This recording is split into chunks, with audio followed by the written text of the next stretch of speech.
Deus criou alguns princípios, e os princípios que Deus criou, eles não podem ser quebrados. Existem algumas leis e princípios criados por Deus, como gravidade e tantas outras, que se tentarmos desafiá-las, nós vamos ter problemas com elas.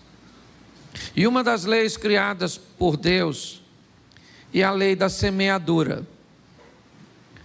Deus estabeleceu que ações se tornariam sementes. E Deus estabeleceu que a colheita deveria ser, ou teria que ser, das sementes cujas quais nós plantamos. Quando eu era garoto, eu ouvia alguns jargões, e dentre eles era que quem semeasse vento colheria tempestade. Todas as vezes que nos posicionamos de uma forma equivocada, errônea, nociva, tóxica, eu não sei como você vai chamar, inevitavelmente, o tempo, ele vai te devolver o reflexo da semente que você plantou.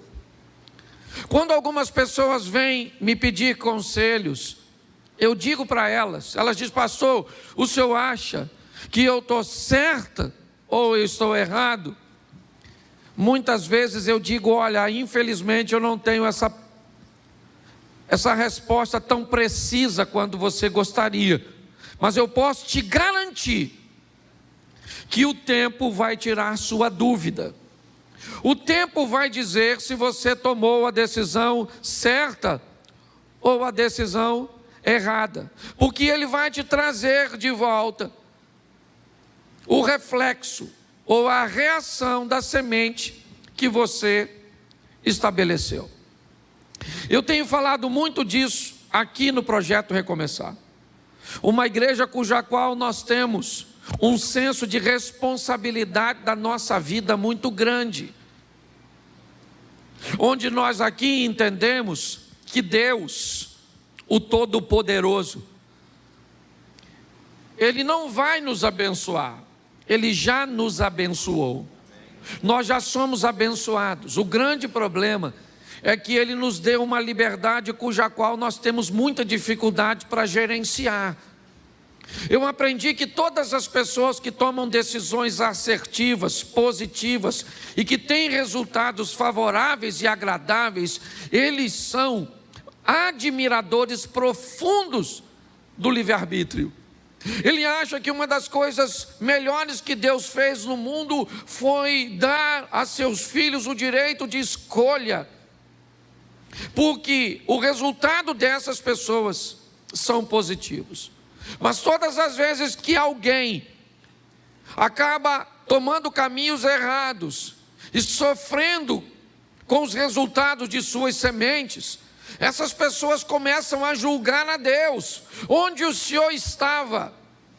Onde eu sempre estive, no controle de todas as coisas, instruindo o povo como ele deveria agir. Ou seja, se os resultados são bons, glória a Deus. Se os resultados são ruins, o problema é dele. Eu quero mostrar para vocês hoje rapidamente 2 textos de pai e filhos. Nós falamos isso no nosso trabalho e nosso evento de homens, ontem e hoje.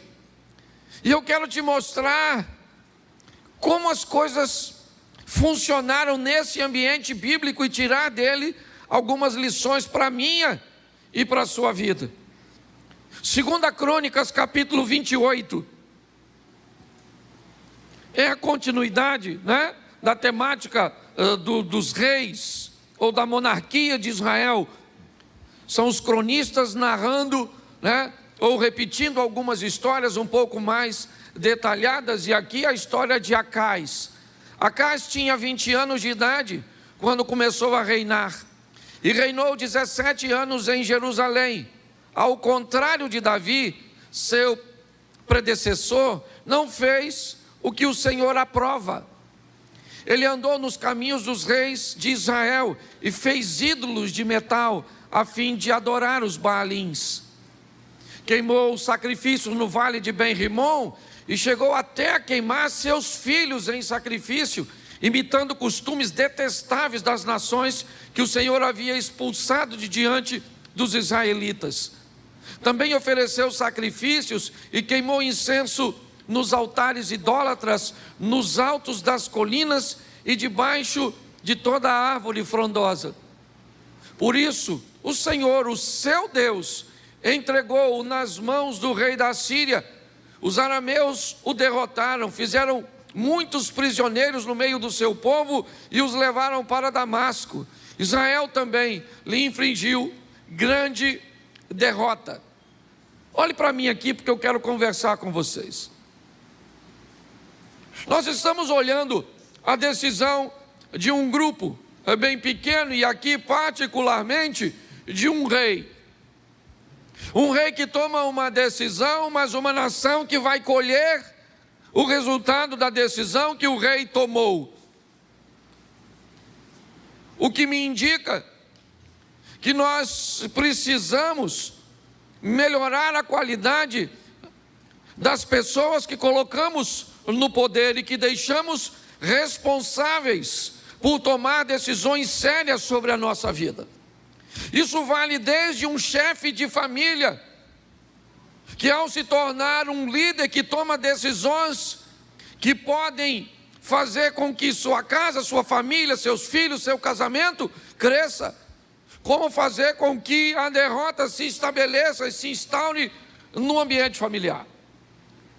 Isso pode ser usado e ser visto como um pastor que gerencia uma comunidade de fé, como um empresário que gerencia e administra um pequeno empreendimento ou grande, ou por que não dizer um ambiente político cujo qual se estabelece uma liderança sobre município, estado, certo?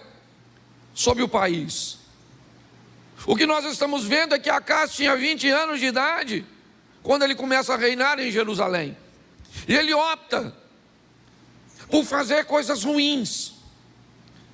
E o texto diz que o resultado das decisões de Acabe sobrevém sobre o povo. A Síria vem com o seu poder forte, porque o rei, ao invés de adorar o Senhor, seu Deus, pois a Bíblia diz ali, ele faz uma aliança com Ben-Rimom. Sabe, aquele mesmo Deus que o ex-leproso Naamã diz que nunca mais ia adorar, depois de ter conhecido Deus em Israel através de Eliseu.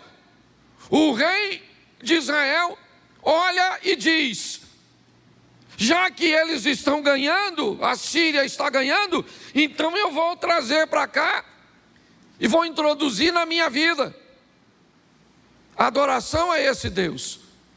E isso traz um caos. Isso traz derrota, humilhação, escassez, tudo para o povo.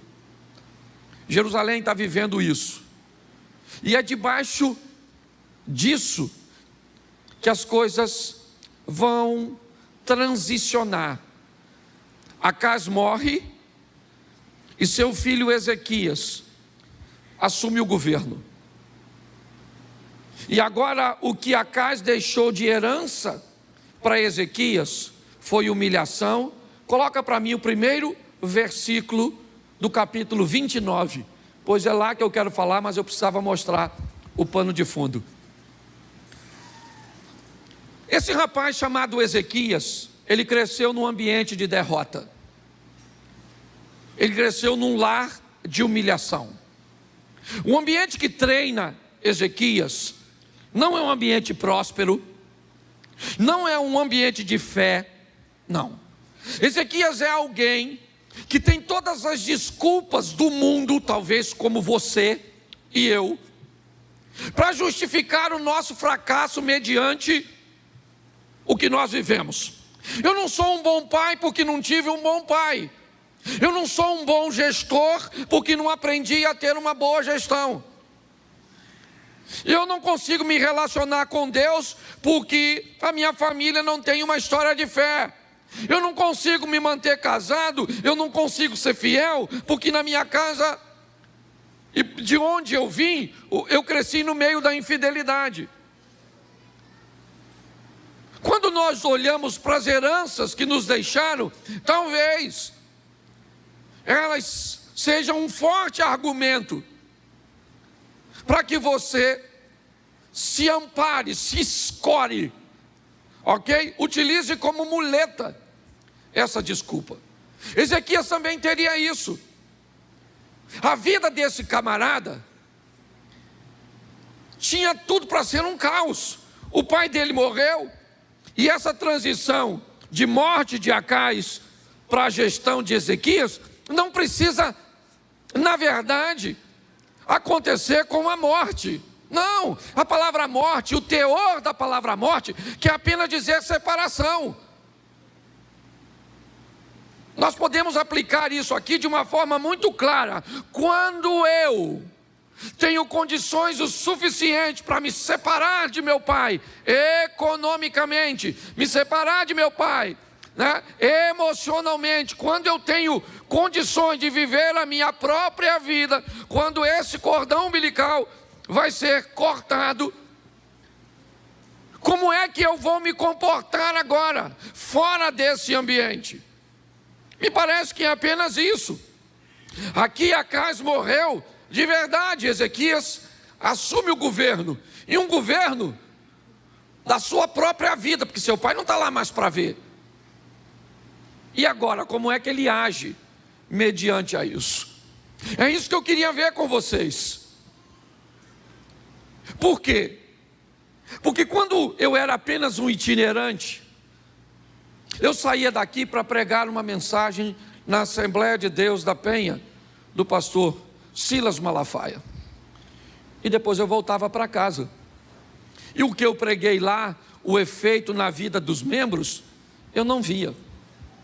Aí no outro dia, eu saía para pregar na outra igreja, em outro estado, em outro local, em outra denominação. Hoje eu estava aqui, amanhã acolá, e por onde eu passava, o que eu tinha de feedback, de resposta, é apenas: nossa, que palavra boa, que palavra legal, nossa, foi tão divertido, nossa, foi tão instrutivo, nossa, foi tão revelador. Mas eu não tinha a mudança de vida. Eu aprendi nessa caminhada que uma igreja, para ser considerada bem-sucedida, não interessa se ela está cheia ou se ela está vazia. Eu posso te garantir que tem igrejas muito menores do que a nossa, muito mais bem-sucedidas do que a nossa. Uma igreja não pode ser medida como bem-sucedida pela sua arrecadação financeira. Não. Uma igreja só pode ser considerada bem-sucedida quando o nível de transformação que ela causa na vida das pessoas é alto. Isso é uma igreja de sucesso. Uma igreja que devolve depois de um culto um marido melhor do que aquele que entrou por aquelas portas, é uma igreja de sucesso. Uma igreja que devolve um filho melhor, um cidadão melhor de volta para a sociedade, um colaborador melhor de volta para a empresa, um cidadão mais consciente de suas responsabilidades para a vida social, alguém que não segrega, alguém que não discrimina. Essa é a nossa função. Quando a igreja consegue levar transformação para as pessoas, isso é uma igreja bem-sucedida. Então olhar e dizer: nossa, a igreja está cheia, já tem outro culto. Só que o que acontece? Quando eu me tornei pastor de uma igreja, eu comecei então a ter a informação sobre a transformação das pessoas, que eu comecei a pastorear e a lidar com pessoas todos os dias. E aí eu comecei a ficar preocupado. E comecei a me perguntar se por onde eu passava, na verdade, não acontecia a mesma coisa. A gente prega, e o povo não melhora de vida, do mesmo jeito, certo? Olha e diz: nossa, que culto bom, nossa, senti tanta presença de Deus. E mudou o quê? Mudou nada, rapaz. Mudou nada, estamos do mesmo jeito aí, levando a vida. Tem alguma coisa de errado. Sua vida tem que mudar, meu filho, e para ela mudar, o quanto mais rápido você tomar a responsabilidade e as rédeas dela, mais vai ficar fácil para você. Entenda que o maior eu quero ir numa reunião, que eu preciso de um profeta que me fale do futuro. Não venha para a igreja, procure-se um vidente, com a bola de cristal, turbante. Porque se a Bíblia diz que nós vivemos debaixo de semeadura e colheita, se você quer saber o que você vai viver amanhã, olhe.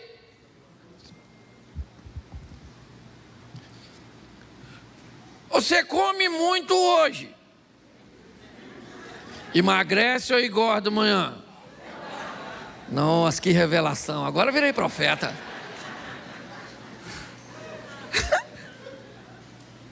Se você gasta muito hoje, amanhã você está rico. Sim ou não? Você está endividado. Não, agora eu gostei dessas profecias, porque ficou fantástico. Porque tem gente cavando sua própria e botando a culpa no pobre coitado do Satanás. Eu conheço gente que administra tão mal sua vida que o diabo não ousaria se aproximar de você. Eu disse: não, lá não, cara, o negócio já está ruim aqui. Eu ainda vou fazer uma visita a esse miserável, vai me pedir dinheiro emprestado. O devorador é ele, não sou eu. Você consegue entender? Está assim de gente, eu tenho falado isso direto, que entra no meu gabinete pastoral como vítima e sai como vilão. Vilão do casamento, vilão das finanças. E eu fico tentando achar onde o Satanás está aí. Não vejo. A pessoa está purinha, sozinha. Porque eu já falei isso aqui. Se tiver demônio, gente, é moleza. A gente chama os pastores, bota no meio, bota a mão na cabeça, faz o exorcismo. Sai, Satanás. A pessoa fica libertinha. Agora, se não tem o diabo, nós expulsa aqui. Sai de você, você mesmo, infeliz. Sai daí, deixa esse corpo. Não tem como. Você está rindo, mas o assunto é muito sério. Então, o que eu quero te mostrar rapidamente é que esse rapaz, ele tem 25 anos de idade. 25 anos de idade. E ele chega num ambiente muito ruim, cercado por inimigos poderosíssimos, líder de um povo sem autoestima, sem autoimagem, sem poder de reação, e grande parte deles idólatras.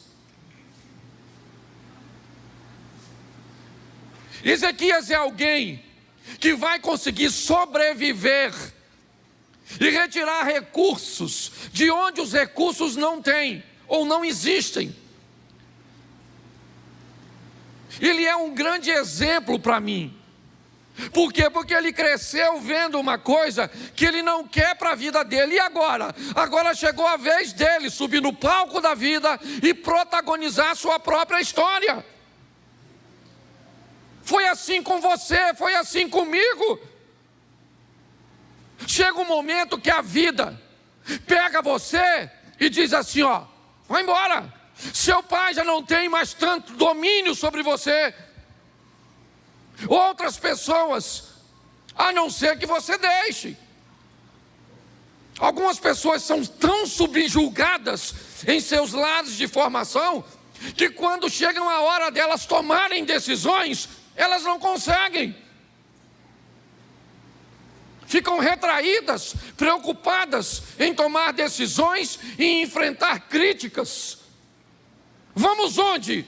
Eu não escolho o local onde vamos, porque vai que quando eu chego lá, o lugar está ruim. E aí você vai dizer: por que você me trouxe? Eu não escolho de que jeito fica, por quê?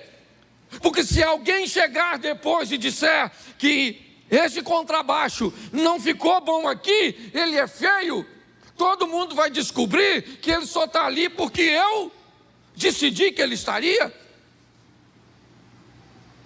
Quando pessoas recebem uma formação desse tipo, elas chegam deformadas para decidirem, para subir no palco. Pessoas indecisas, preocupadas com o que os outros vão pensar, o que os outros vão falar, nunca escolhe nada, não tem poder de reação, são pessoas apáticas. E pior, quando algo é bem feito, essas pessoas se tornam sabotadoras, críticas de coisas que são excelentes, mas como não foi ela que resolveu e que fez, ficou feio.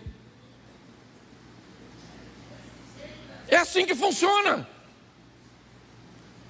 Famílias e pessoas estão sendo preparadas para viver. Esse camarada está aí,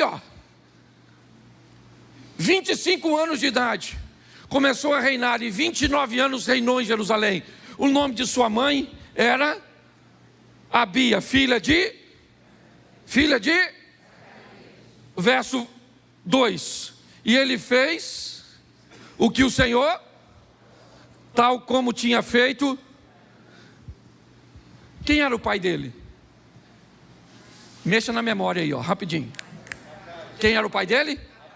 E a Bíblia está dizendo que ele fez o que? Davi. O pai dele era ruim, sim ou não? Sim ou não? E Davi era bom? Ele pegou o exemplo de quem? Porque Davi era? Porque quem escolhe a herança é quem toma posse dela. É você que escolhe. Uma herança só se torna, não interessa quem deixou. O que foi que sua mãe deixou de herança para você? Um câncer que já matou a família dela toda? O que foi? Uma diabetes. Nossa, pastor, tinha um tio que perdeu o pé, o outro perdeu a perna, o outro perdeu as duas. Que desgraça é essa? Pare e pense. Chegou a sua hora de viver a sua vida. A decisão é sua. O que o pai dele deixou de herança para ele é ruim, e ele disse: isso não é para mim, eu quero outra coisa. Esse cara vai mudar a vida dele, muito mais do que a vida dele. Ele vai mudar a vida da sua família, ele vai mudar a vida da sua nação. Porque ele, bota o verso 10 para a gente adiantar, porque esse primeiro culto é rapidinho. Pretendo, em algumas traduções está escrito assim, agora estou resolvido. Quem está com essa tradução aí? Você não tem nem Bíblia? Desculpa. Em algumas traduções, agora eu estou resolvido. Agora eu resolvi que eu vou ser casado para sempre. Agora eu resolvi que eu vou mudar minha vida com Deus. Agora eu resolvi que eu vou orar. Agora eu estou resolvido. Porque quem resolve muda de vida. E quem está na dúvida, deixa para o próximo culto. A vida desse camarada vai mudar, né? Melhorou, isso aqui é outra tradução. Agora me tem vindo o coração. Agora eu estou Gente, quando você decide, as coisas mudam. Mas eu aprendi uma coisa: às vezes nós somos muito bons para resolver e para decidir coisa ruim. Você quer ver? Se alguém te faz mal, você fala assim: a partir de hoje, risquei você do meu caderno. A pessoa saiu do seu caderno quando? Naquele dia. A partir de hoje, vou ler a Bíblia. Amanhã, estou com sono. Se for para decidir coisa boa, aí a vida não muda. E está assim de gente orando. Gente, por favor, eu sou pastor. A Bíblia diz: orai sem. Ore, meu filho, ore, mas ore de dia, ore de madrugada, ore. Mas deixa eu falar uma coisa para você: oração não muda sua vida.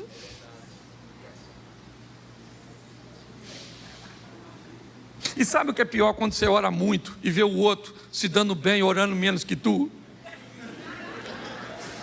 Dá uma raiva dele, dá uma raiva de Deus, dá uma raiva de todo mundo. Fica com raiva até do diabo que nem ora. Porque não é oração que muda a sua vida, é ação, é atitude. Você está entendendo? O que vai mudar a sua vida é o que você faz e não o que você fala. Esse dia eu estava num evento, achei muito legal o cara falar que é importante você lançar palavras para o seu futuro, porque as palavras são poderosas e mudam o seu futuro. Mas a minha cabeça pensou, eu mudo. O mudo se lascou, né? Porque o mudo não muda de vida. Tem uma coisa que é maior do que você o que você fala, é o seu poder de decisão. E preste atenção, volta para lá. Isso. Verso 3. No primeiro ano do seu, repete comigo, no primeiro ano e no primeiro mês. De novo, no primeiro ano e no primeiro mês. Porque quem quer mudar não muda amanhã, muda agora. Que história é essa? Vou mudar. Quando? Agora. Começa mudando aqui. Transformai-vos pela renovação da vossa mente. É mudar a mente. Pobreza, por exemplo, tem dois tipos de pobreza. Uma que está aqui e outra que está aqui. Eu conheço gente com bolso cheio, mas cabeça de rolinha. O cara compra uma Mercedes de 500 conto e não tira o plástico do banco para não estragar. O cara compra um carro de 300 cavalos e bota kit gás.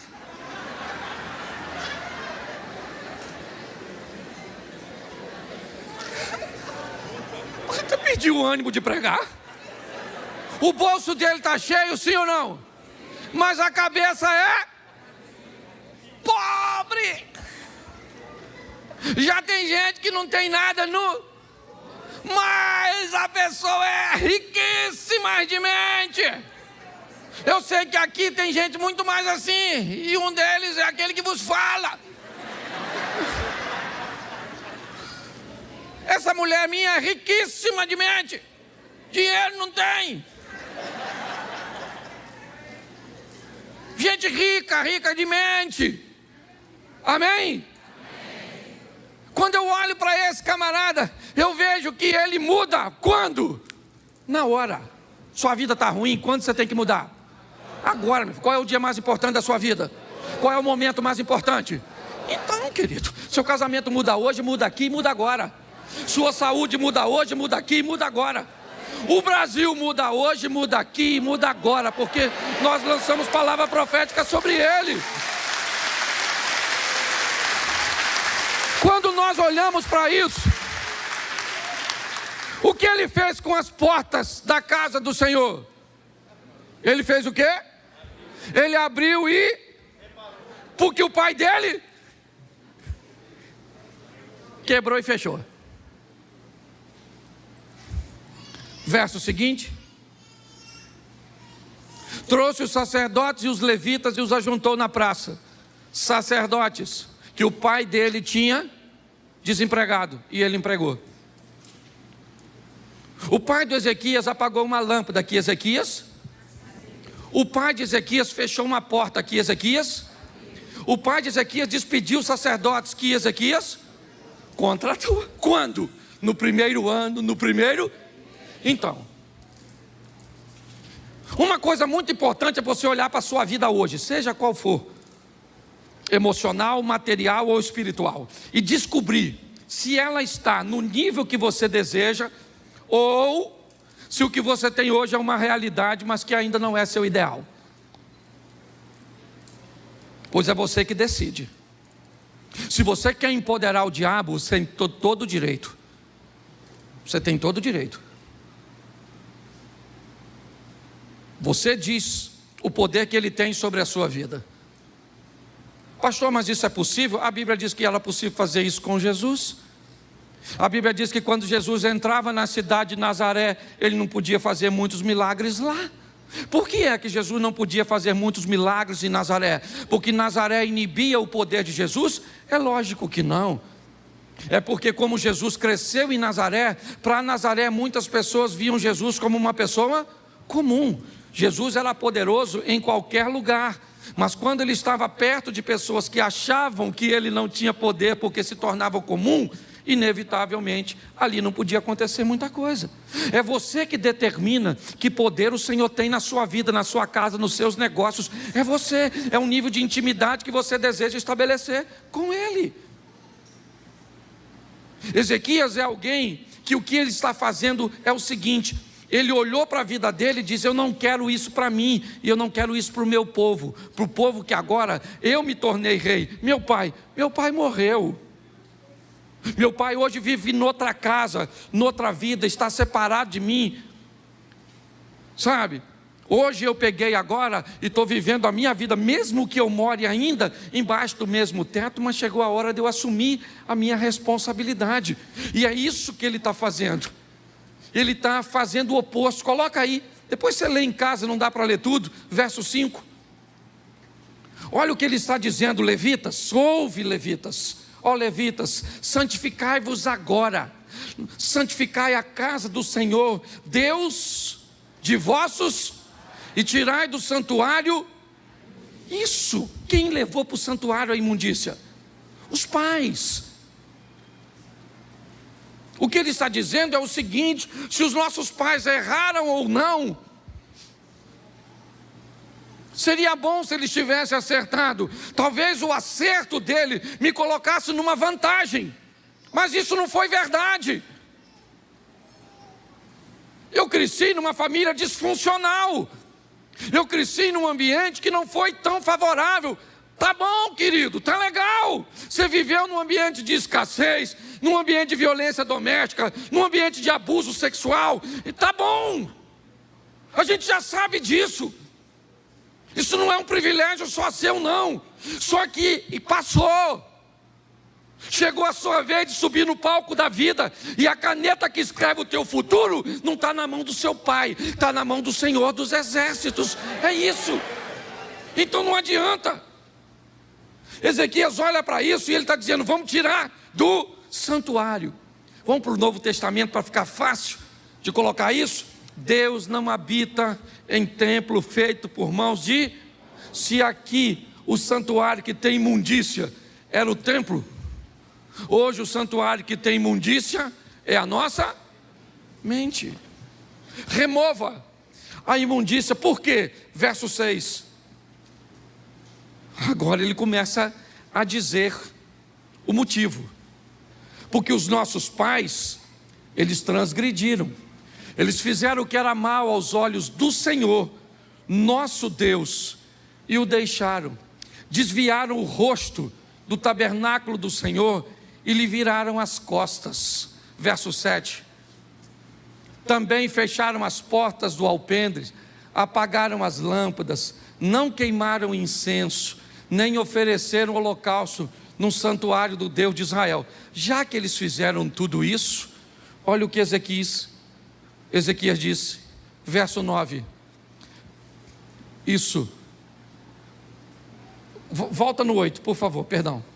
Pelo que veio a grande ira do Senhor sobre Judá e Jerusalém, e ele os entregou à perturbação, à assolação, ao assobio, como vós estáis vendo, né, com os vossos próprios olhos. Verso 9. Porque os nossos pais caíram à espada, nossos filhos e nossas filhas e nossas mulheres estiveram no cativeiro. Agora olha o que ele diz no 10 de novo. Agora me tem vindo ao coração que façamos um concerto com o Senhor Deus de Israel, para que se desvie de nós o ardor da sua ira. Coloca o 11. Agora, filhos meus, não sejais negligentes, pois o Senhor vos tem escolhido para estar diante dele, para o servirdes, e para queimar, e para ser de seus ministros, e para queimar de incenso. Presta atenção. O povo estava tão envolvido no caos, que o caos fazia parte deles. Ezequias está dizendo: gente, acorda, gente, não sejam negligentes, vamos viver com Deus tudo o que Deus tem para nós. Tudo que Deus tem para nós.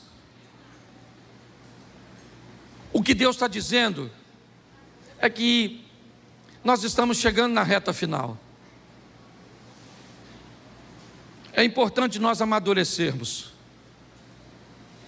e entendermos que grande parte do que nós estamos vivendo ou são resultados diretos das nossas ações ou das ações de nossos governantes. Por muito tempo eu me omiti em falar de política, simplesmente porque nunca gostei da política partidária. Como sacerdote, eu nunca apreciei muito isso, porque todas as vezes que eu defendo um lado, inevitavelmente eu pareço estar do outro. Mas preste atenção no que eu vou dizer a vocês agora. O que nós vivemos hoje na nossa nação é mais ou menos uma briga de casal. Quando você vai ajudar um casal, você tem que ouvir ambas as partes, focar apenas o defeito de seu cônjuge. Nós não somos tolos. E tem uma coisa que eu luto, é para que não sejamos manipulados. Então escute o que eu vou dizer para vocês agora. É tolo quem diz que a esquerda nunca fez nada de bom. É tolo quem diz que a esquerda é ruim na totalidade. É lógico que não. Sabe quem diz isso? A direita. É como um marido falando mal da mulher. Mas é tolo quem diz que a direita não faz nada de bom. É tolo quem diz que a direita não presta. E sabe quem fala isso? A esposa, a esquerda. Quando nós olhamos para um ambiente, eu queria lembrar você, eu cansei de ouvir ao longo da minha caminhada, de que um cristão não devia falar de política. Ou seja, para eu falar de política, eu tenho que me desviar do evangelho. Que ignorância é essa? Como é que eu não posso falar de algo que eu sou um cidadão? E uma das formas de exercer cidadania é voto, é entendimento, é esclarecimento. Eu cansei de ouvir pessoas dizerem que eu não devo falar de política. É verdade, mas eu nunca vi ninguém dizer para um político que ele não deve se meter nas coisas que acontecem na igreja. Nós estamos vivendo num ambiente de manipulação de mente. E aqui eu não estou defendendo quem está fazendo para lá nem para cá, porque todas as informações que chegam até mim hoje, aliás, eu desafio você que está aí, qualquer um da igreja, reúne 5 coisas que falam de negativas da direita e da esquerda e me entrega, me dá uma semana para eu pesquisar, e eu garanto para você que mais da metade, tanto da acusação que estão fazendo para a esquerda ou para a direita, são mentirosas, porque a sociedade hoje está pautada no interesse que não tem nada a ver com família, tem a ver com grana. Nós estamos mais ou menos no que vimos aqui nesse texto. Alguém que resolve decidir e dizer: eu quero Deus de volta para a minha nação. E Ezequias vai viver o extraordinário, mesmo recebendo um reino falido. Não dá mais para ficar em cima do muro. Nós precisamos entender, e vou explicar a você para onde vai, e termino aqui que eu tenho 1 minuto só, que nós estamos terminando um pouco mais cedo. Escute. Hoje nós não estamos podendo falar de determinados pecados, porque estamos intitulados com algumas questões que hoje ainda não são leis, mas que estão lutando para que elas sejam. Coisas do tipo homossexualidade, coisas do tipo divórcio, coisas do tipo corrupção e abuso de poder. Eu pergunto a você, para que serve uma igreja que não pode falar contra aquilo que a Bíblia condena como pecado?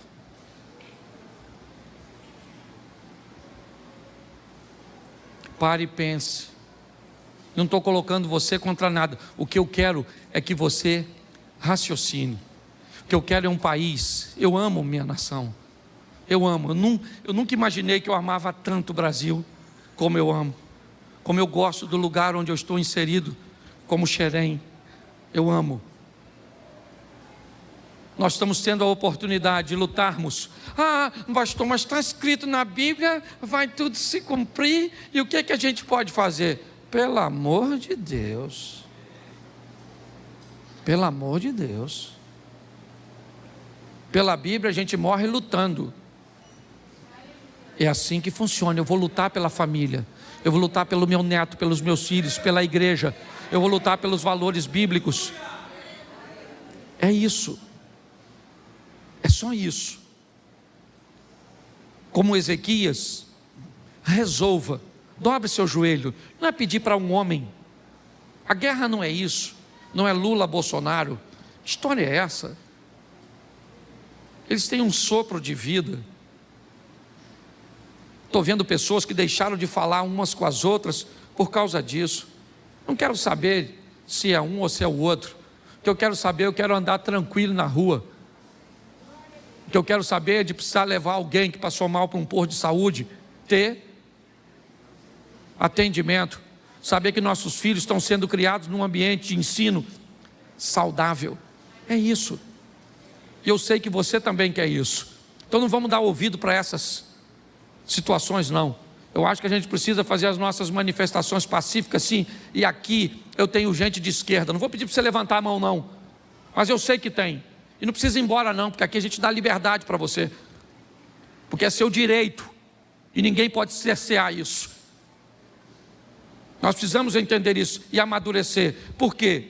Porque a nossa família é o futuro. Olhe para os países onde a igreja foi erradicada.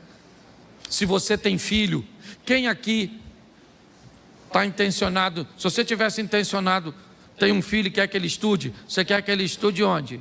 Na Venezuela? Em Cuba? Na China? Na Coreia do Norte? No Canadá você gostaria? Nos Estados Unidos gostaria? Na Inglaterra gostaria? Esse dia uma garotinha falou: pastor, eu quero direitos iguais, socialismo, bolsa da Louis Vuitton e smartphone Apple. Eu olhei, 25 mil na mãozinha dela, 15 da bolsa, do smartphone. Eu falei: garotinha, nossa, seu discurso não condiz. Mas eu quero dizer e quero terminar aqui. O nosso país, fale quem quiser, a sentença é nossa, porque nós somos a igreja, e a Bíblia diz que o que a igreja liga na terra é ligado no céu. Então fica de pé, porque o nosso país pertence a Jesus. Isso. Feche seus olhos. Isso. Você vai sair aqui por trás, o povo vai entrar aqui pela lateral. Feche seus olhos. Pai, muito obrigado por essa noite. Leva-nos aos nossos lares, abençoa este povo, ó Deus. Olha para cada lar, para cada família, para cada pai de família, que aqui saia maridos melhores, esposas melhores, filhos melhores, patrões, colaboradores, vizinhos.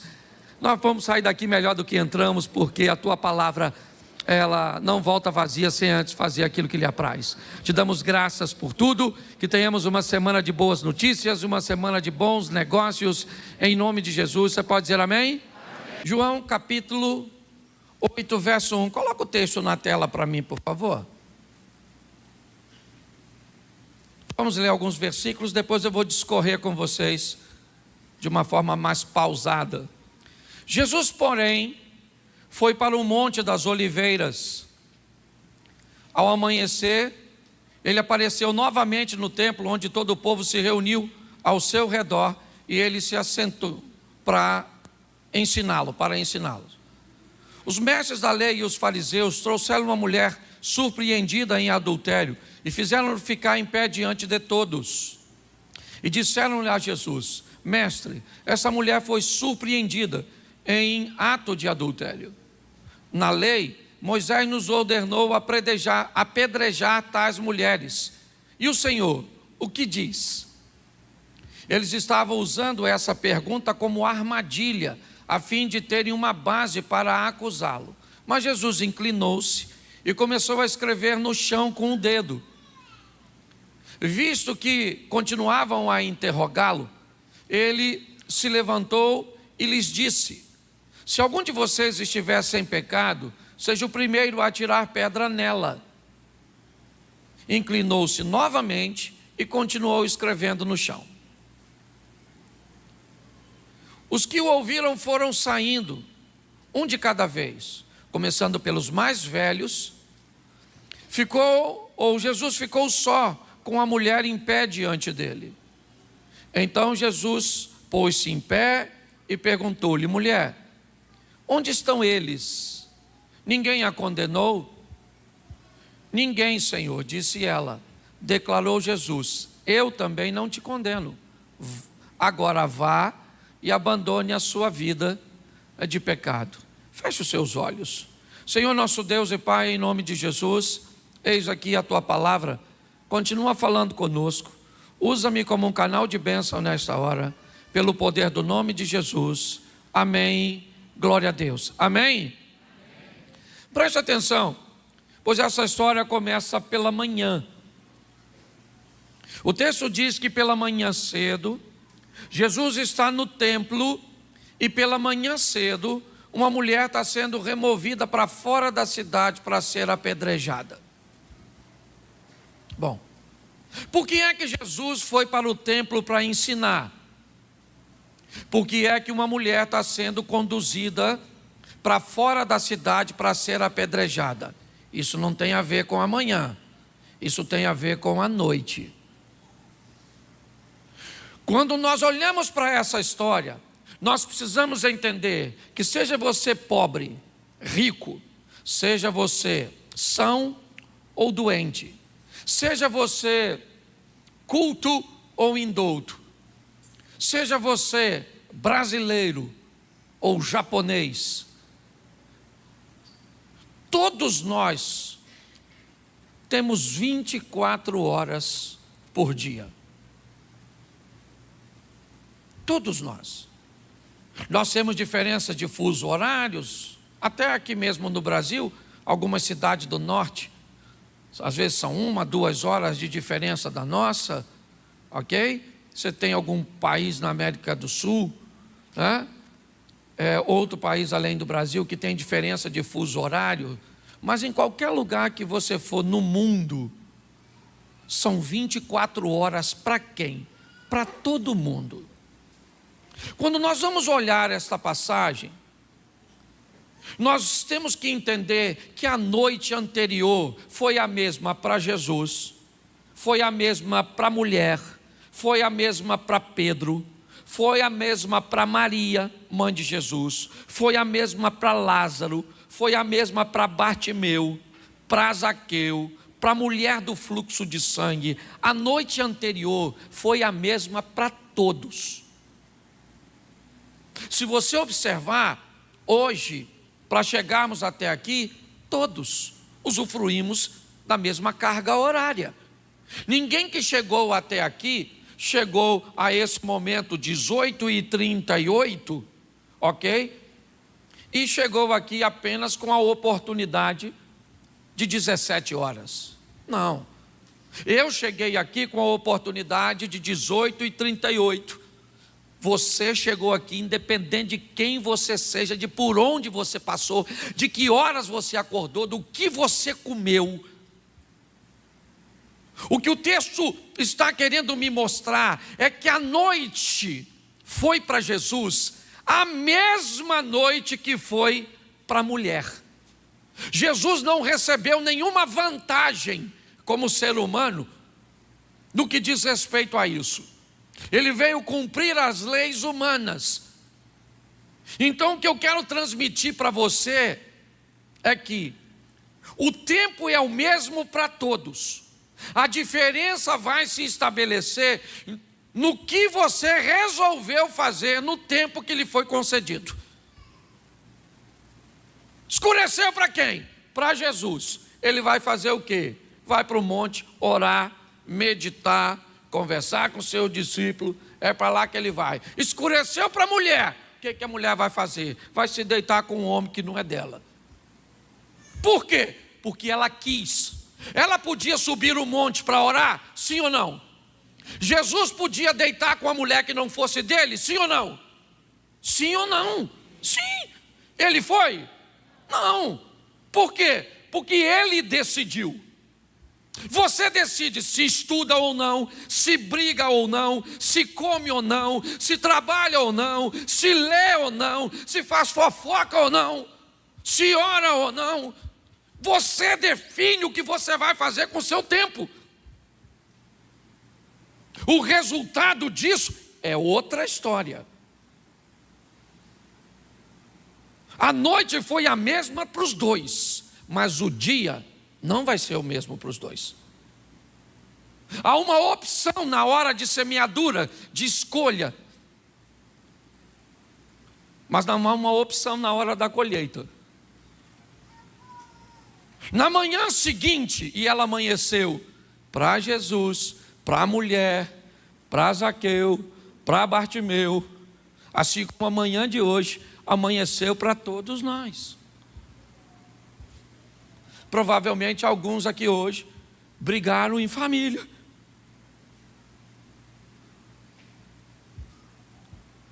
Provavelmente alguns hoje aqui dormiram mais que outros. E não tem nada de errado nisso. Ok? Não estou brigando com quem dormiu, não. Eu só estou querendo mostrar para você é que a oportunidade é igual para todo mundo. Porque o que me parece é que nós estamos culpando Deus, as pessoas, o sistema, por responsabilidade que não é de Deus, não é do sistema, são responsabilidade nossas. Amanheceu para a mulher, o que ela estava fazendo? Adulterando. Então, se ela está adulterando, amanheceu para ela, o que ela vai ser? Apedrejada. Por quê? Porque a lei escrita que diz que o adultério é passivo de apedrejamento. E por que é que ela adulterou? Aí só perguntando a ela. Eu não sei. Eu só sei que se ela estivesse fora de si quando cometeu tal coisa, o pecado não seria dela, seria do diabo. O diabo não pode pecar por mim. O diabo é um construtor de ponte. Ele pega uma necessidade, olha como supri-la, de preferência no ambiente inadequado. Eu preciso de dinheiro. A Bíblia e Deus diz, vá trabalhar. O diabo diz, vá se corromper ou roubar. Nos dois caminhos você pode alcançar o propósito final. A diferença, certo? É que provavelmente o que o diabo vai tramar é uma estrutura para te destruir. E é isso. É isso que está acontecendo nesta noite. A noite, ela aconteceu para a mulher, ela optou por se deitar com um homem numa prática de adultério e amanheceu para ela, porque vai amanhecer para todo mundo. Você pode ter certeza que, salvo alguma catástrofe da vida, alguns de nós não vamos amanhecer amanhã. Mas a grande maioria de nós, amanhã, vamos acordar. Legal. E o que nós vamos fazer? O que nós quisermos fazer. Se você não quiser ir trabalhar, você não vai. É assim que funciona.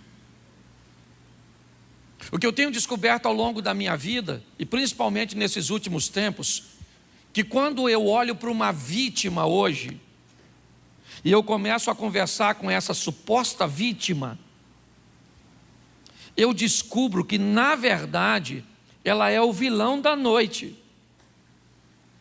Ela hoje sofre num casamento, de um cônjuge que ela mesma escolheu, na noite.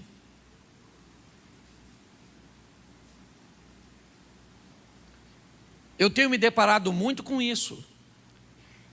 Um dos desafios hoje de sentar nessa cadeira que você está aqui, do Projeto Recomeçar, é que aqui nós responsabilizamos mais você do que o diabo.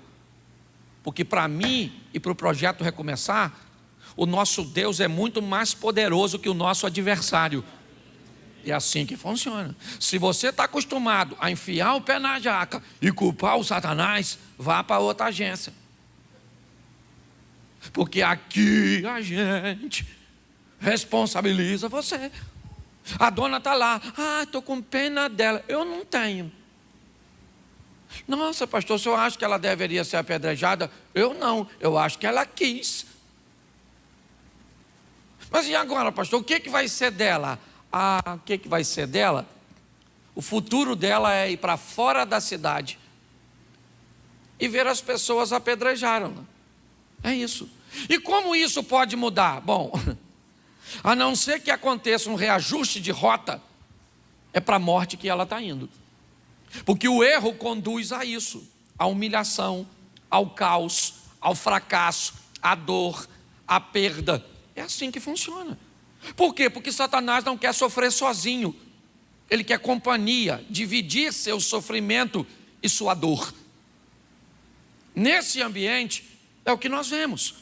Até o presente momento, o que a Bíblia está dizendo é que a noite foi a mesma para Jesus e para a mulher, mas o dia foi diferente, por causa da escolha que eles fizeram naquela noite. Quando eu começo a olhar isso vai ficar muito interessante, porque poderia ser uma fatalidade, um fatalismo, e eu dizer agora para você: bom, pegaram a mulher, levaram ela para fora da cidade e apedrejaram por causa de um erro que ela cometeu. Sim. Só que a Bíblia não está querendo me dar essa direção, pelo menos nessa noite. Se eu estivesse pregando hoje aqui sobre o livro de Josué, certamente eu estaria usando um outro exemplo de apedrejamento, estaria falando de Acã. O que eu preciso entender é que há casos que o meu erro vai me levar realmente ao caos, e talvez você já tenha provado isso, situações irreversíveis. Mas há casos que a misericórdia do Senhor nos alcança, e precisamos ficar muito atentos a isso. Quando nós vamos olhar para esse texto agora, essa mulher está seminua, sendo conduzido por uns homens para fora da cidade, para pagar por um erro que ela cometeu. O nome disso é justiça. Quando eu olho para a minha vida, muitas coisas que eu vivo são resultado de coisas que eu fiz, de erros que eu cometi. Não dá para culpar outra pessoa. É essa a história dessa mulher. Agora, se houver um reajuste de rota, vai dar tempo. E quando eu olho para o verso 3, as coisas vão começar a clarear para esta mulher. Na minha tradução diz assim: os escribas e fariseus trouxeram uma mulher apanhada no próprio ato adulterando, e pondo-a no meio, disseram: mestre, essa foi apanhada no próprio ato adulterando. Na lei nos mandou Moisés que as tais sejam apedrejadas, e tu, o que diz? Preste atenção.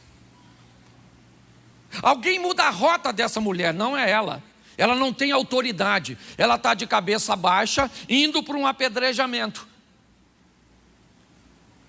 Mas a manifestação de Deus vai agir a favor dela.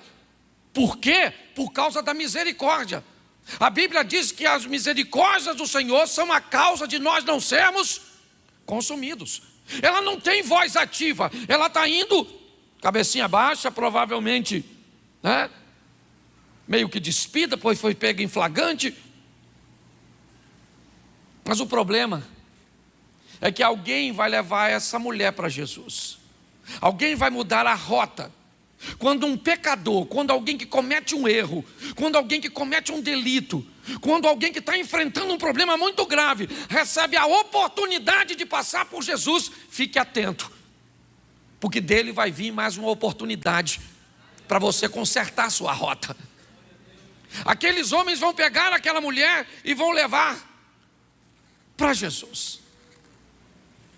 Um erro gravíssimo que eles vão cometer.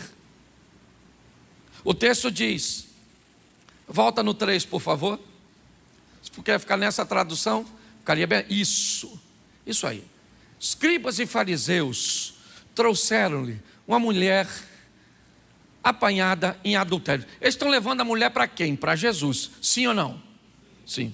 A mulher é uma pecadora, sim ou não? Mas quem é que está levando? Quem é que está levando a pecadora para ser apedrejada? Pecadores. Os caras que estão levando a mulher para apedrejar, a turma que fica te acusando, que deveria te ajudar a melhorar de vida, que deveria te incentivar, normalmente são a turma das pedras na mão. Tem um erro nesse processo, porque quem quer matar a mulher também é passivo de morte. A diferença é que o pecado dela foi descoberto, e o meu e o seu ainda está escondido. Porque provavelmente tu está pensando agora, se eu tivesse lá, quer ir para o texto? A gente cria um ambiente. Vamos agora, mentaliza. Palestina, eu e você, arrumadinho, vestidinho, aquela roupinha típica, com a pedrinha na mão, para dar uma pedrada na dona, e Jesus pergunta para tu: vai tacar? O que tu faria? Não. Aliás, nem era para eu estar aqui. Era para eu estar lá no Projeto Recomeçar. Vim aqui de bobeira. Passar é vergonha. Pare para pensar. Qual é o grande problema desse negócio? É que quem resolveu incriminar também tem pecado. Mas só que os pecadores que querem nos incriminar, eles são espertos. Verso 4. E pondo-a qual é o propósito? Chamar a atenção. Quando a gente erra, gente, os pecadores vêm, mas assim com a acusação tão grande, que o pecado deles desaparece. Fica só o nosso. Pô, só eu mesmo. Menti. Mentiroso, né? Eu nem lembro. Quem está me chamando de mentiroso também mente. Quem está me chamando de pecador também peca. É engraçado isso, né? Mas é Jesus que está nesse negócio.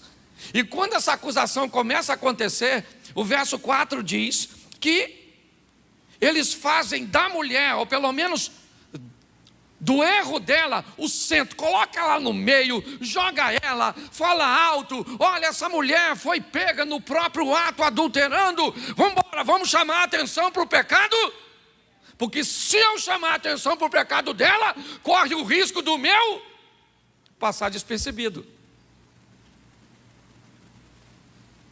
Você sabe por quê? Que na maioria das vezes o nosso comportamento pecaminoso não melhora ou não conserta? Porque nós recebemos um alívio muito grande quando olhamos para alguém que tem um pecado maior que o nosso. Essa é a grande verdade. E eu já falei isso aqui. Isso vai dar uma confusão na porta do inferno. Os crentes discutindo. Você veio para cá? Por que você veio? Não sou igual a você, não. Entendeu? Você usava droga. Eu não vim para cá porque eu era um viciado. Eu vim para cá porque eu sou um mentiroso. Só isso. Eu imagino o diabo: vamos embora, gente, já está na fila. Bora, gente. Você está Cuidado que você pode. Até aí, o sangue de Jesus tem poder. Sim. Né? O que eles fazem é que com essa situação se torne um grande espetáculo.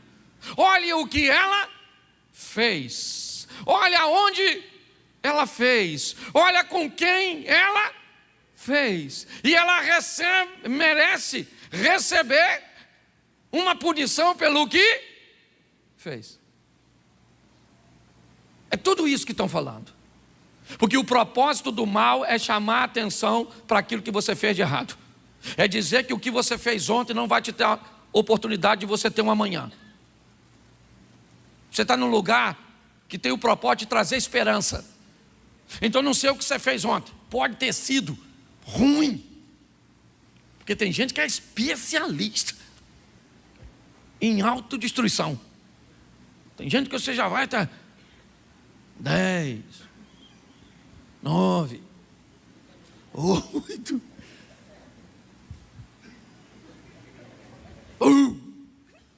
Nossa, o que sobrou?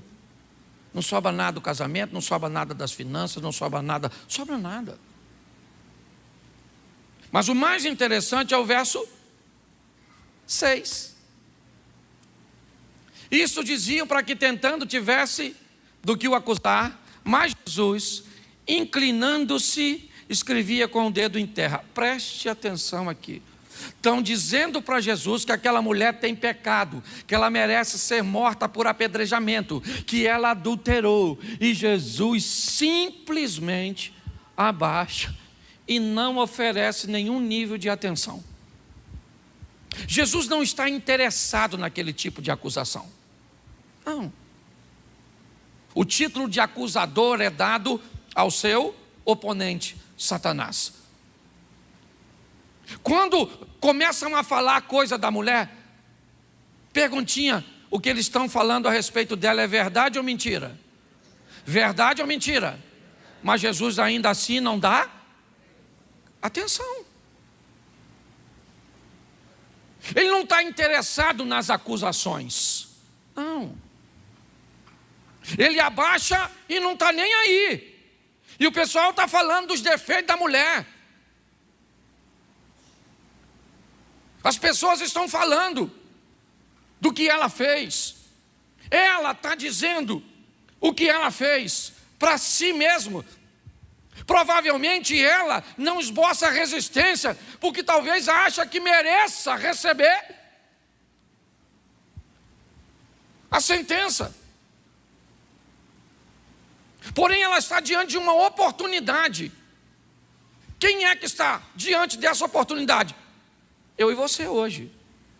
Todos nós estamos debaixo, pelo menos aqui a mesma noite. Hoje é dia 22, é isso?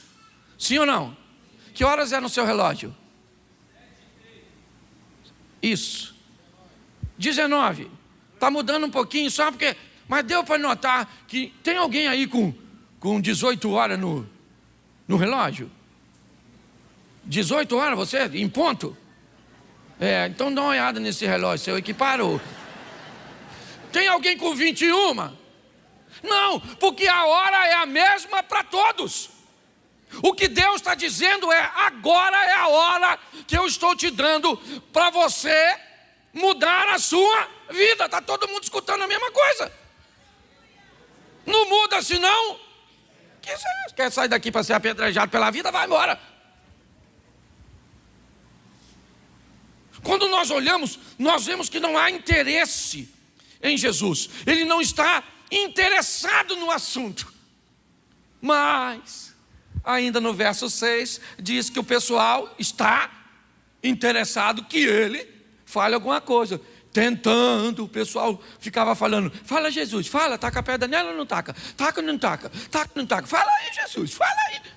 O Moisés falou: taca a pedra nessa sem vergonha. Mas a gente queria saber o que o senhor fala. Fala Jesus, taca a pedra. O que você acha aí? Taca a pedra. E você? Taca a pedra está aqui. E você, Jesus? E Jesus? E o pessoal, verso seguinte.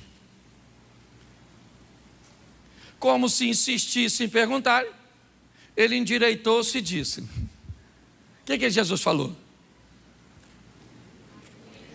Aquele dentre vós que está sem, seja o primeiro a dar uma pedrada. Presta atenção. Quando ele chega, ele chama a atenção para quem? Para o pecado de quem?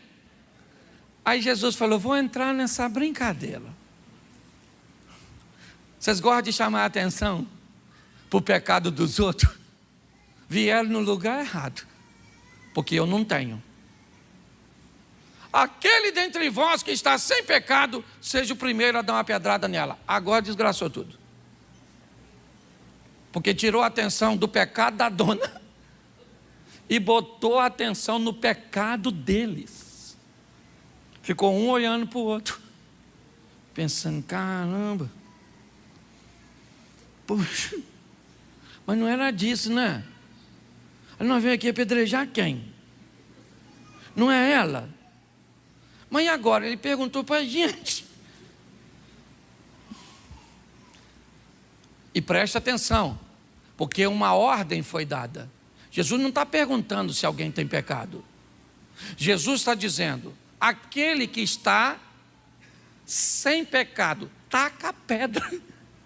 Ele está falando, ele não falou, não gente, não apedreja a mulher, não, ele não está falando para não apedrejar. Ele está dizendo, apedreja. Não era isso que vocês queriam? Vocês querem saber se pode apedrejar ou não? Pode, desde que vocês não tenham pecado. Quando aconteceu isso, aí a atenção mudou. E agora as pedras não começam a fazer muito sentido. Agora as pedras que estão na mão daqueles homens e daquelas mulheres, elas não fazem muito sentido. Eles estão olhando para a pedra, e quando Jesus diz, quem não tem pecado, a pedra agora deveria ser lançada em si mesmo. Jesus entra para defender, e é isso que eu quero falar com você hoje. Por quê? Porque basta que alguém cometa um erro, basta que alguém cometa uma falha, e a gente, eu falo isso de mim, às vezes, acaba tomando decisões, acusações, estabelecendo sentenças. Eu não estou dizendo que elas não têm que ter, não. Mas quando eu vejo Jesus fazer isso, isso me chama a atenção de como ele lida com as coisas. As pedras agora não fazem mais tanto sentido, porque Jesus mudou o foco. O erro agora não é o dela, é o seu. Olha para você, querido. E o dia que você olhar para você e descobrir quem você é, provavelmente, ao invés de se preocupar com o que o outro está fazendo, você vai buscar melhorar o que você faz. Esse é o grande desafio. É a história, sabe, de sentar em cima do seu próprio rabo e ficar olhando o rabo do outro, a história do macaco. É assim que funciona. Quando eu olho para isso, eu sei o que vai acontecer agora. Quando Jesus disse, atira a primeira pedra, quem não tem pecado, eu sei o que vai acontecer. Verso 9. Quando ouviram isso, quando eles acabaram de ouvir, eles saem um por um, a começar pelos mais velhos, que é quem liderava a comitiva, até os mais novos. Eles começam a ir embora com pedra, jogando a pedra fora. Não faz mais sentido o que eles carregam na mão. A pecadora ainda está ali, seminua, aquela que passou a noite nos braços de um homem que não era seu. É verdade, o erro dela ainda está ali. Qual é o problema? É que eu parei de olhar o erro dos outros e passei a olhar o meu.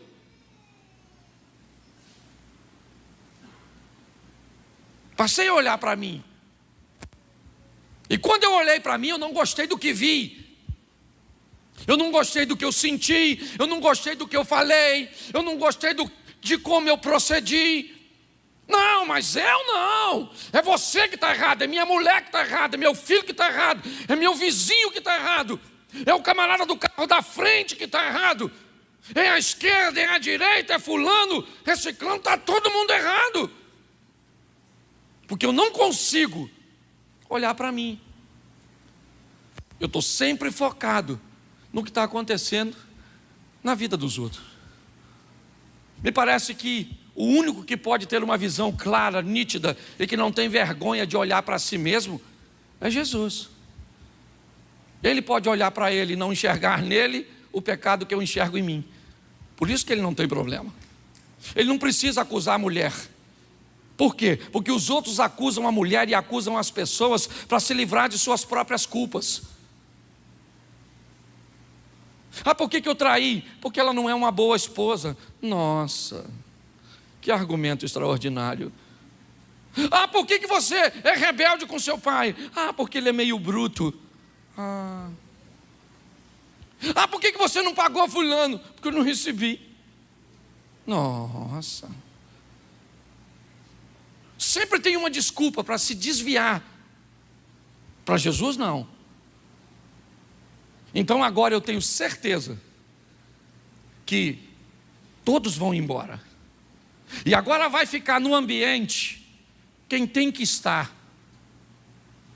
para as coisas fluírem. Você e Jesus. Eu e Jesus. Nós não precisamos de mais ninguém. Por isso que a Bíblia diz que Ele é único e suficiente. O texto diz que vão todos embora, começando pelos mais velhos até os últimos. Vai discípulo, vai a multidão que estava ouvindo Jesus, os alunos, vai todo mundo embora, porque quando ele falou, não tem pecado,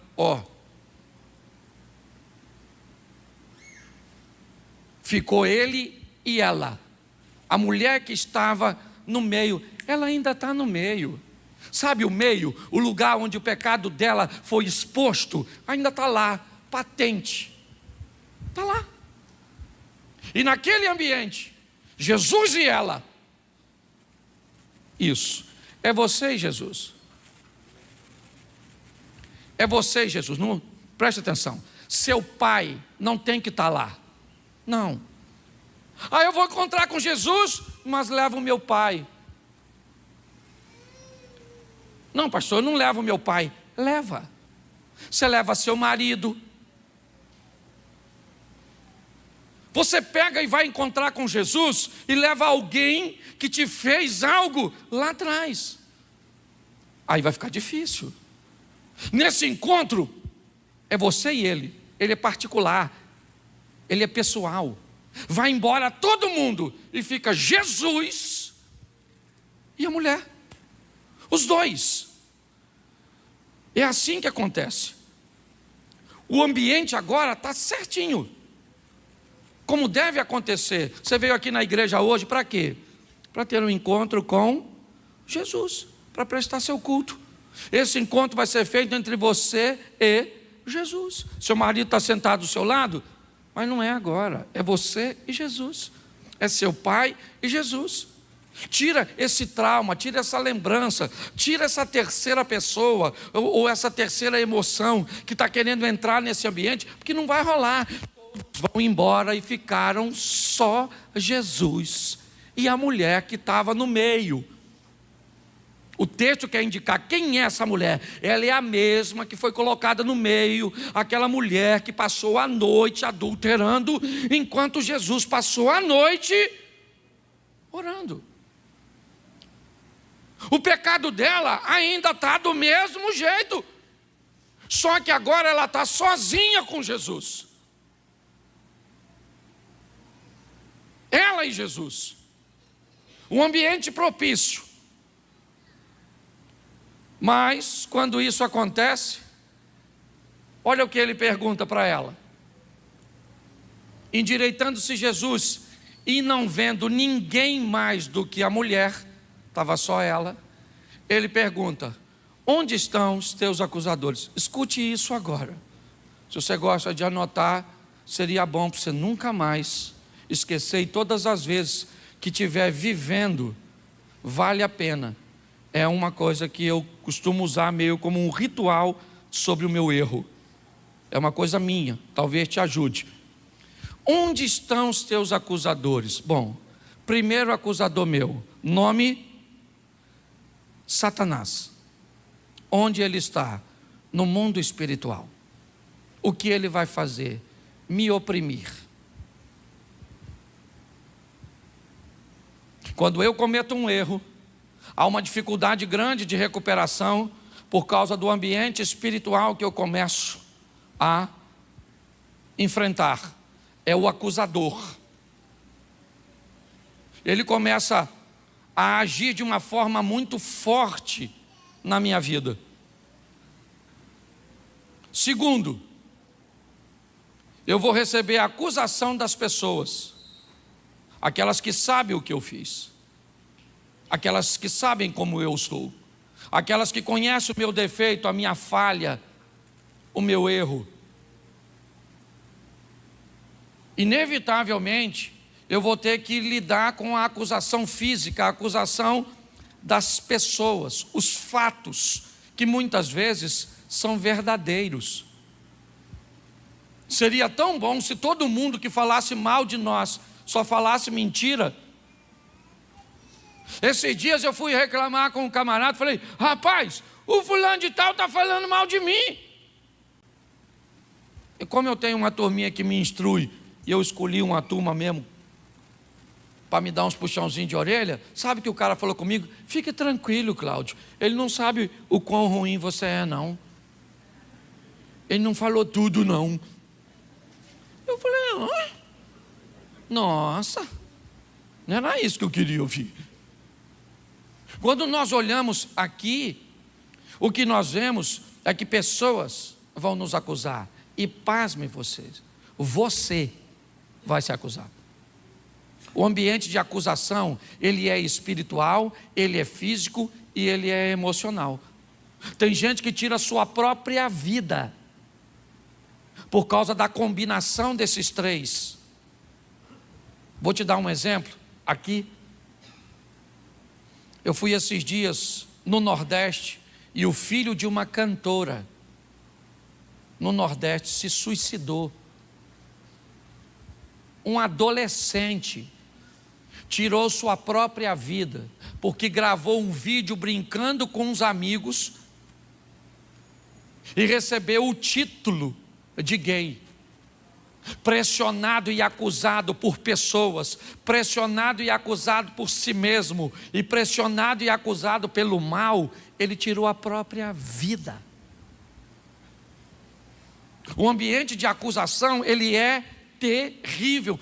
Por isso, ele precisa estar sozinho. Por isso, Nicodemos foi encontrar com Jesus solitário. Por isso que os grandes encontros de Jesus com Deus foi a sós. Fique aqui que eu vou ali na frente sozinho. Eu vou subir o monte para orar.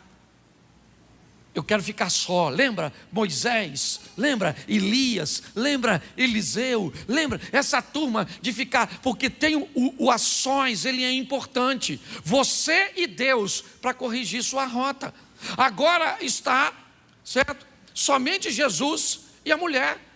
Ele pergunta: onde estão os teus acusadores? Onde estão? Seus acusadores estão no inferno? Sim. Satanás. Estão na terra? Sim. São as pessoas. Estão em você? Sim. É a sua alma, a sua emoção. Falando o que você fez de errado. Eu converso com gente que diz: pastor, eu mereço realmente, sabe? Eu não consigo dormir, perco o sono, faço isso, faço aquilo, porque realmente isso tinha que acontecer comigo. Baseado nessa situação, Jesus está conversando com ela e ele faz uma pergunta: onde estão os teus? E aí ele faz outra pergunta. Ela nem respondeu a primeira, ele já fez a segunda. ninguém te condenou?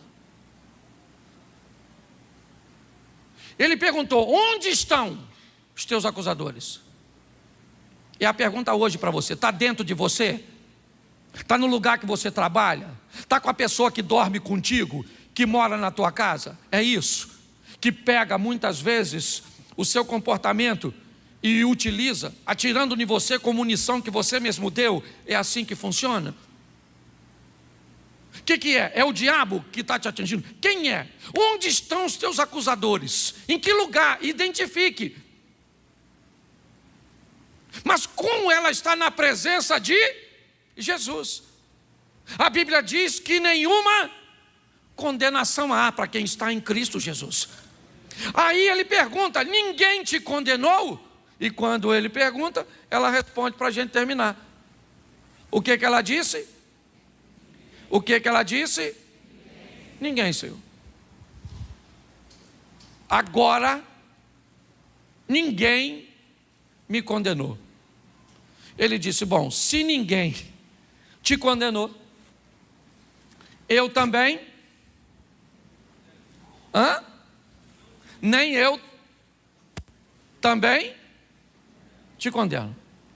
Se não tem ninguém para te condenar, querida, eu não vou te condenar. Vai, ou vai-te, ou sai daqui, ou vai viver sua vida. Nosso culto está terminando, minha reunião com você particular está terminando.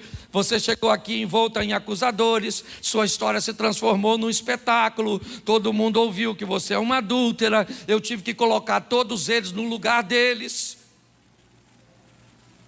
Todas as vezes que você passar por um daqueles que estiveram aqui agora, eles vão ter que baixar a cabeça para você, porque ninguém pôde te apedrejar, porque eu te defendi. Só, mulher, que a nossa reunião acabou. Está na hora de dizer amém, e você vai para a sua casa. Mas eu preciso te dar uma direção para a sua vida. Muda de vida, conserta a sua trajetória.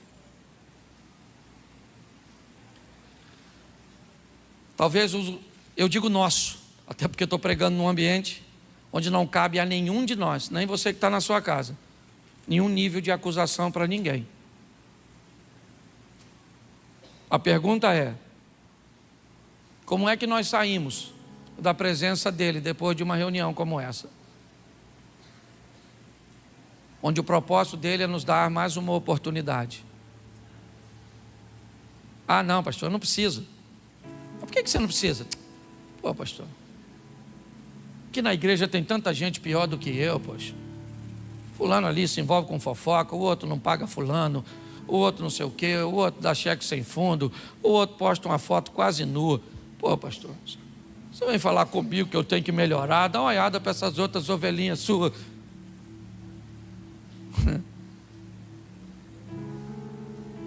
Enquanto você ficar olhando para um defeito que é maior que o seu, nada vai mudar na sua vida.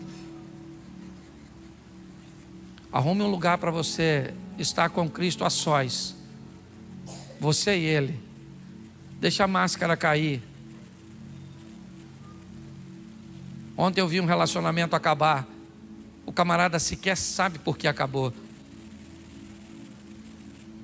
mas a noiva descobriu que ele tem relacionamentos virtuais. E ela disse: eu não vou falar para ele, simplesmente vou acabar. Eu fiquei olhando para aquela situação. Nossa máscara cai diante de Deus. Ou então ela vai ficar bem no lugarzinho, para que nós possamos olhar para alguém que tem uma vida um pouco mais dificultosa do que a nossa. É muito fácil, às vezes, falarmos da nossa caminhada, se olharmos o contexto cujo qual ela acontece. Talvez o seu ambiente seja altamente ordeiro, sua casa seja totalmente organizada, sua família seja totalmente ajustada. Mas não é de todo mundo assim.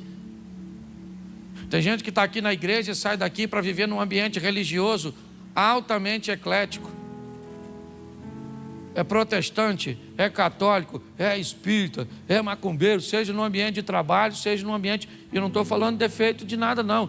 A dificuldade é para todo mundo. Macumbeiro conviver conosco, é do espírita conviver com... E assim que funciona. Mas nós estamos vendo o cumprimento dos últimos sinais.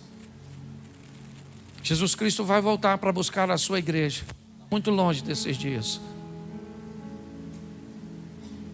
E Ele não vai buscar uma igreja que fica olhando para o que o outro faz de errado. Para nós melhorarmos, nós temos que olhar para nós. Eu quero que você fique de pé nesse momento.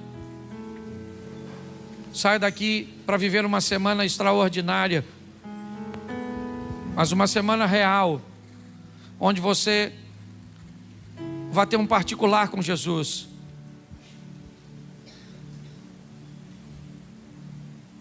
Feche seus olhos.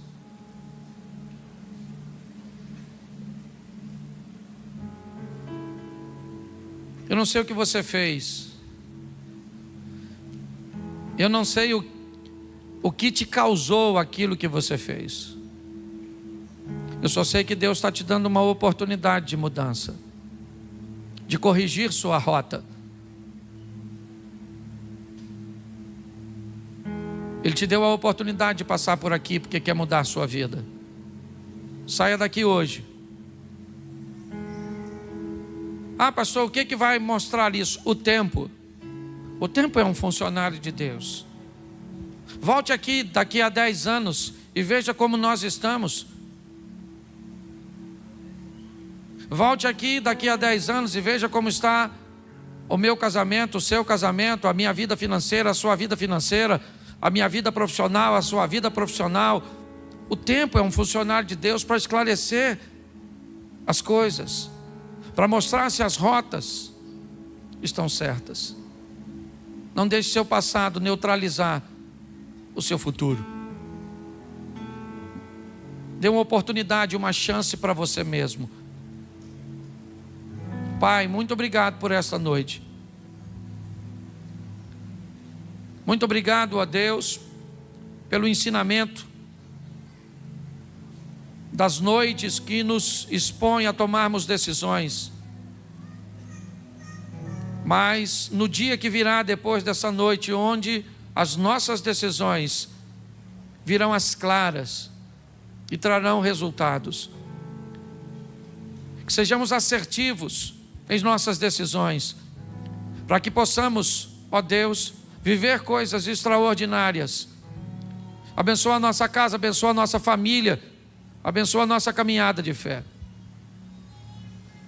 Pai, em nome de Jesus, nós somos gratos por Tua bondade, por Tua misericórdia. Por Senhor dizer que ninguém tem condições de nos acusar, nem mesmo Satanás. Basta que o Teu sangue caia sobre nós e o nosso pecado vai ser perdoado. E ele já foi derramado, o que nós precisamos é tomar posse. Abençoa, ó Deus. Abençoa, ó Pai. Em nome de Jesus. Em nome de Jesus. Você pode dizer amém?